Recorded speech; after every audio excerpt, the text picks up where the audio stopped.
Hi, I'm Ron Paul. I spent 22 years as a member of Congress. Now I live more than 1,000 miles from the nation's capital. But today, I'm briefly back in Washington.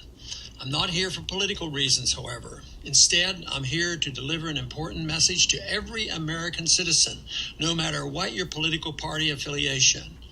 In short, I want to let you know that a U.S. financial crisis greater than the crisis of 2008 is fast approaching.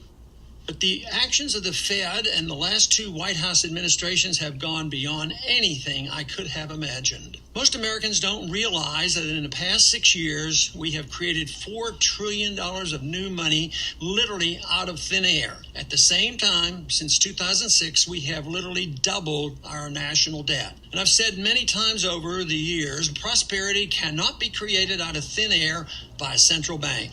Hardly anyone is talking to the American people honestly about what is going to happen in our country.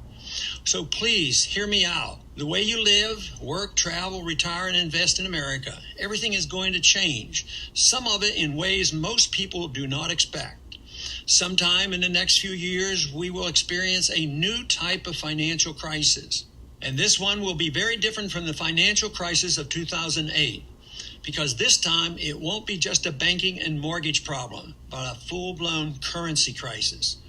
This will happen because investors around the world are catching on to the fact that the U.S. dollar is not the safe haven it once was. As a result, we are almost certain to have a major stock market crash and a currency collapse too. And when our currency collapses, nearly everything else will go with it. Stocks, bonds, commodities, you name it. When you destroy the currency, you can destroy the entire economy. You can destroy the whole nation.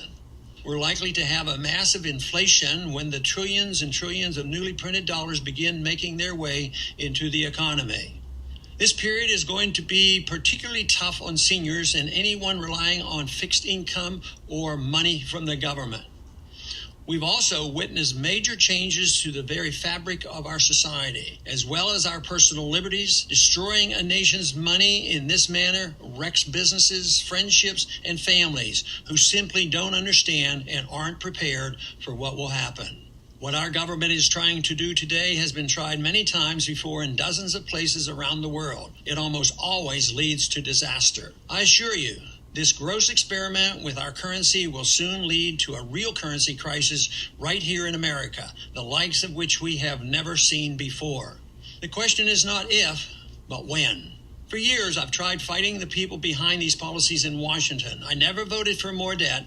I tried to audit and even put an end to the Federal Reserve. I swore to uphold the Constitution. I took that oath seriously. But the truth is, no matter what's in the Constitution, Washington controls our money, and they have put us on a course for certain financial crisis. You can ignore that ugly fact, or you can take the necessary steps to protect yourself. The choice is yours. Most Americans have absolutely no clue about exactly what is going on. But I'm hoping to change that today. I spent 22 years in Congress. I served on the House Banking Committee and the Committee on Foreign Affairs. I sponsored well over 600 legislative bills. I've met with every president of the past 40 years and every Fed chairman. I've spent thousands of hours in top-secret closed-door meetings in Washington. And today, I'm going to show you what's really happening in our economy and with our money. Like I said, our government has embarked on an out-of-control experiment, printing absurd amounts of money out of thin air and borrowing so much money we can never, ever hope to legitimately pay it back to our creditors. Still, somehow, our politicians tell us things are getting better. I know many people see the recovered stock market, the rebound in real estate prices, and want to believe everything is back to normal. But I promise you, nothing is normal about what is happening in America today. How can the economic situation in America be normal when roughly 75% of Americans are living paycheck to paycheck with essentially zero savings? The labor force participation rate, basically the percentage of able-bodied people who are actually working, has fallen every year since 2007 and is at a lowest level since the 1970s. How can things really be normal in America when the number of people on food stamps has basically doubled since 2009, and when half of all children born today will be on food stamps at some point in their life? Yes, you read that correctly. Roughly 50% of all children born in America today will be on food stamps at some point in their lifetime. Does that sound normal to you? Can our country really be back to normal when, according to the most recent numbers from the Census Bureau, an incredible 49% of Americans are receiving benefits from at least one government program every single month? Or when 52% of all American workers make less than $30,000 a year? Can things really be normal in America when at one point a single U.S. government-controlled agency, the Federal Reserve, was purchasing up to 70% of the bonds issued by the U.S. Treasury simply by creating money out of thin air?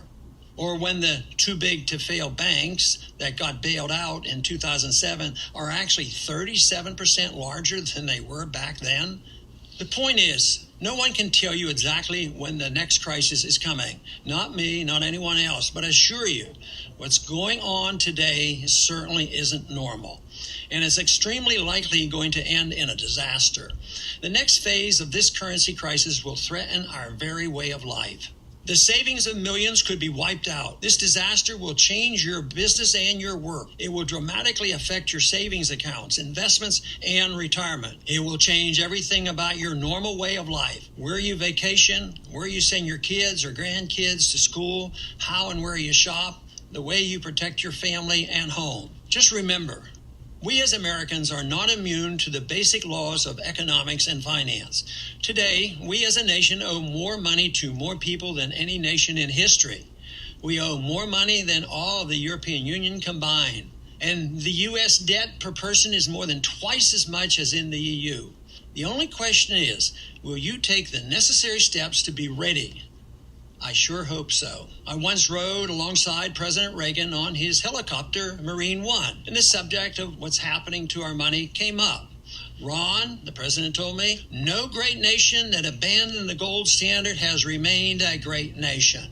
I've also confronted Alan Greenspan, the famous Federal Reserve chairman, on this subject, and he told me he still stands by his original thesis, which was published decades ago. He wrote, "In the absence of the gold standard, there is no way to protect savings from confiscation through inflation. There is no safe store of value." I know for certain that you can't wait for Washington to fix these problems. Like I said, real monetary reform will come only after people lose confidence in the dollar and after a major currency crisis hits. And for most Americans, that will be much, much too late. That will be only after a major stock market collapse, after the bankruptcy of many financial institutions, after many people's savings are completely wiped out. I fear there will be civil unrest, massive unemployment, a huge drop in stock prices, great destruction of wealth, the erosion of personal liberties, vicious capital controls on what you can and can't do with your money, the suppression of privacy, authoritarian clampdowns, bank and brokerage closings on a massive scale, and ultimately a major crisis as the U.S. dollar is rejected by almost any non-paper alternative. The point is, you've got to take action personally, and you have to do it now, today, while the methods of saving yourself are still cheap, easy, and legal.